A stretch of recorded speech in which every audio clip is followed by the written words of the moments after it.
Whatever appears, it is the pure space of awareness and nothing else. An easy way to think about this is that the all-encompassing pure view of awareness includes all points of view. And the points of view that appear within awareness are self-appearances of awareness. They're not anything other than awareness. And awareness is just a simple term for describing anything that appears, whether it seems to be internal or external.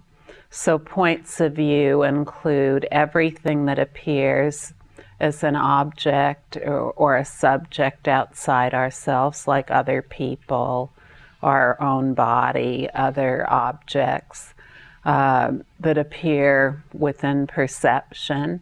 And then inwardly, thoughts, emotions, and sensations are also points of view. So rather than having all these points of view, inner, outer, object, subject, thoughts, emotions, sensations, experiences, we use the simple term points of view. Within the all-encompassing pure view of awareness, all points of view are self-appearances of that awareness and nothing else. And as they are self-appearances of that awareness and nothing else, by their very nature, they are empty, pure, and wholly positive. So what does this mean? It means that nothing need be done about whatever appears.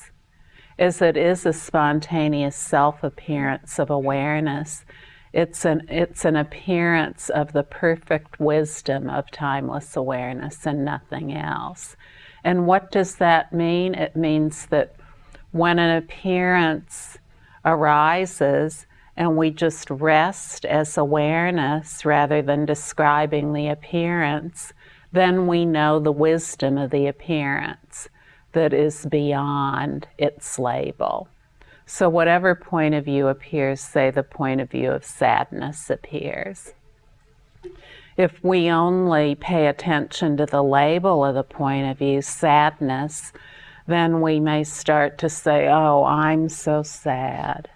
And I'm sad because this happened. And then pretty soon we're growing a big story, maybe even a book-length story about our sadness.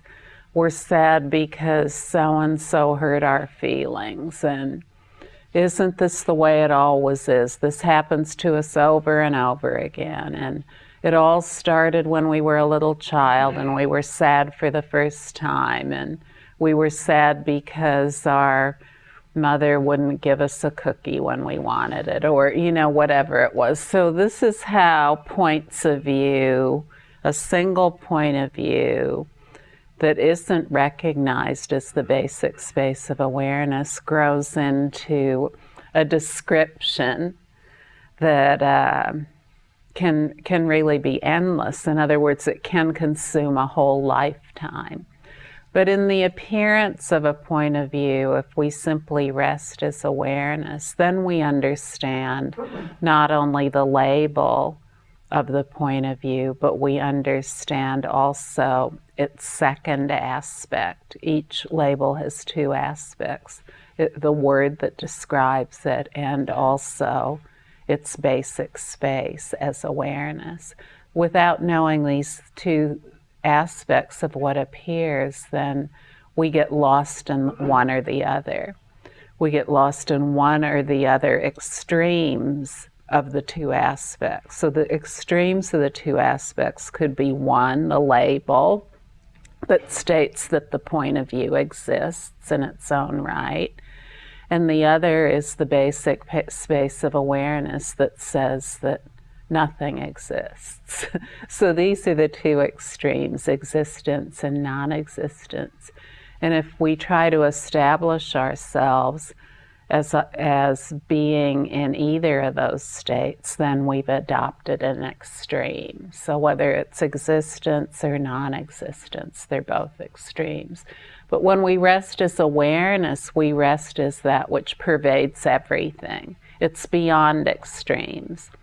So it never takes up any notion. Forever stainless space has never held to any point of view, no matter what it is.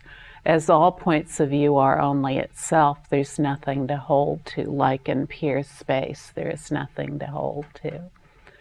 All points of view, no matter what they are, can be likened to air filling space, just in the same way the air filling space cannot be separated from the space itself, so too points of view can't be separated from awareness. Points of view are simply the dynamic energy of awareness and nothing else. And what does this mean to us in a very practical way about total timeless freedom that is completely beyond all words and concepts? What it means is that as each point of view appears, we have a choice. We have a choice to either get wrapped up in the label and its description, or we have a choice to rest as awareness that pervades the basic space of that point of view and stop seeking anything in descriptions of what appears. So this is very, very easy. And when we rest as awareness in a completely uncontrived way for short moments, repeated many times, it becomes spontaneous naturally, without any effort. Initially, it takes a wee bit of effort, but eventually we just rest without trying to do so. Sometimes quickly, sometimes slowly, it matters not.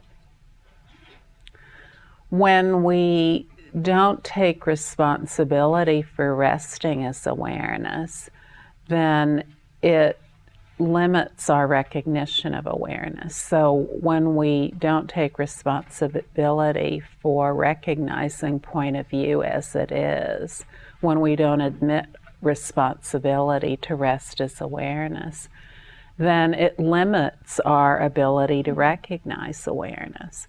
And you know, it really is so simple, because awareness and resting as awareness is completely beyond causes.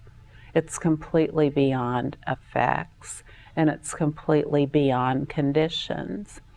So if we're trying to establish any causes, effects, or conditions for resting as awareness, then it'll be very difficult to do so.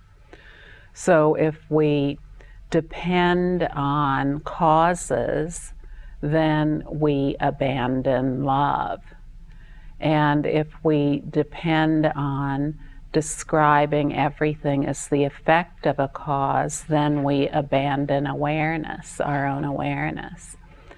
And if we depend on conditions, then we're always lost in points of view. So all these things, causes, effects, and conditions, they're all points of view. But awareness is beyond all those. It's beyond all those. So now an example of this is that if we say, well, my resting as awareness depends on me living in a certain kind of circumstance. So we say that the circumstance itself is the cause of being able to rest as awareness. Well, right away we've elaborated a number of points of view that say awareness is caused by some kind of circumstance.